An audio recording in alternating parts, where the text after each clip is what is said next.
Alright guys, welcome to the first episode of Everyman's Garage. We are working on our 79 Bronco project here. I'll pan over and give you a shot of that in a minute. We're trying to rebuild some subframe members.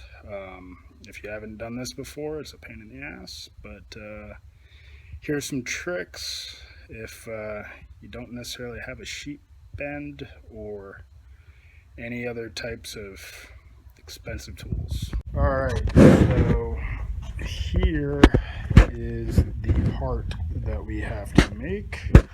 It came off of that beast over there, and yeah, so we need to make a couple of these. They're some funny angle with the 90 to basically support the seats, and this is what we'll be using: a vise and a sledgehammer. So this is the inside of the Bronco. I apologize for the lighting. It's kind of dark out right now, but so far we rebuilt that side of the subframe and tore out as much rust as we could. There's still some pieces left, but I'll get to those eventually. Been doing a little bit of welding right here under the door. Put some new steel in to tie in, but then we have to make a bracket that goes right in here. You can see over there it's been painted orange, just to protect the welds. But this one's going to be a little bit more tricky because, as you can see, maybe there's a lot of rust in there. Just to give you a closer look at what we're working with here, as you can see, this thing has been pretty well weathered, but we were able to get a measurement from here to here, which then we took on our template, which is really hard to see, and gave us here to here.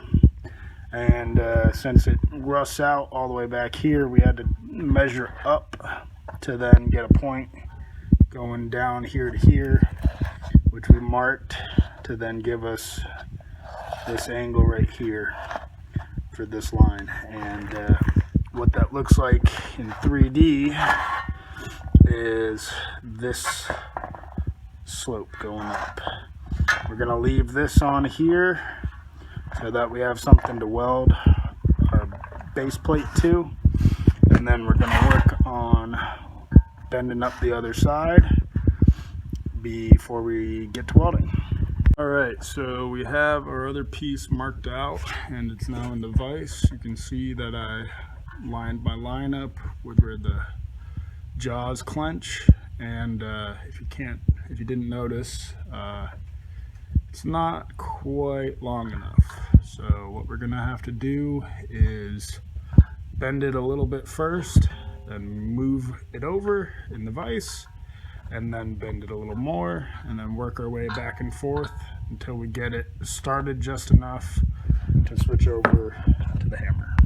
Alright, so we started the bend, did it by hand, and it's kind of hard to tell, but the bend rolls up over where our line is at. So this is key for the next step. We have to make sure that that line is still on the clamp on the vise, because if it rides up or goes down, then our bend's gonna be off.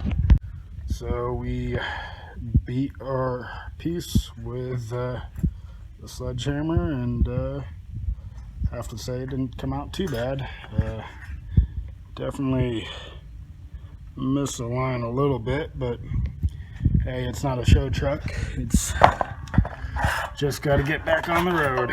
Alright, so those are our two sides, and over here somewhere we got our piece of flat steel. Had to flatten out another one of these bends, and this is gonna go right here and then get tacked together. First thing we're gonna have to do is do a little overhang and trim some of this so then we can get it to match up with this other piece over here that I haven't made yet. So next thing we need to do is drill a couple holes in our plate steel here. The plan is to be able to tack through this into those other brackets. I'm using my drill press. Just put a 3/8 drill bit on there, just because I want to make sure I get a decent weld in there. But probably need to get some cutting fluid because I'm not doing pilot holes. But I'm also not marking it out, so we'll see how this goes. So we marked out where that little 1/2 inch piece was that we needed to keep to weld on to our other bar. We also marked out where the plates will sit when they're getting welded in, and we drilled some pilot holes. Really, there's no reason that I couldn't have gone forward with it, but I just wanted to show you what we'll be using for cutting fluid. This is your good old-fashioned used motor oil. Anybody who's ever done an oil change should have plenty of this crap sitting around unless you actually have a use for it or go ahead and recycle it. Personally, I find that it has more uses, like oil forge, which we will have to get into in another video. But I'm just going to use this screw that I found to pick up a little bit of oil and drip it into my pilot holes. Once we get those oiled up, we can continue drilling. Now, I didn't mention this before, but the reason we're using a drill press is because it is a lot easier to control your drill speed, and we are drilling into steel with just a plain old high-speed steel drill bit, so we want to keep those RPMs down low.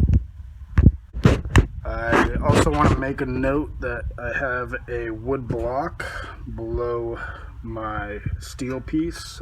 This allows me to have a nice clean drill hole. You'll find that if you're drilling and you just have this open hole underneath, a lot of the time the metal will actually bend out of the way and then catch, and that then causes your piece to go flying, and that's a nightmare you don't want to have to deal with. Alright guys, so we cleaned up our piece a little bit and finished some of our welds, filling in where we didn't have any welds yet. You can see on this side I managed to fill that one hole that we had made earlier, but in the process I made a new one. So at this point it's structural. I'm gonna clean it up once again and paint it, but we need to dry fit it to see where it's gonna go. Alright, so we're back inside the truck. It is super dark right now, but as you can see, we pulled the body mount where our bracket ended at. Here's the old bracket. You can see that those little rusted out pieces line up, and our bracket ends right on the body mount. But moving further back, yeah, that piece is wiggling. Yep, that's the next problem. This big old frame rail. We're gonna have to work that piece out before we can move on with installing this. Alright guys, well, thanks for sticking with me for this super exciting build. Hopefully we'll have more to come. We should be definitely plugging away at this old 79 Bronco. We have carb that needs to be tuned, a whole entire floor that needs to be built. Some other odds and ends before we can take this thing out and sink it in the mud hole. Until then, I'm gonna crack a cold one and enjoy my night.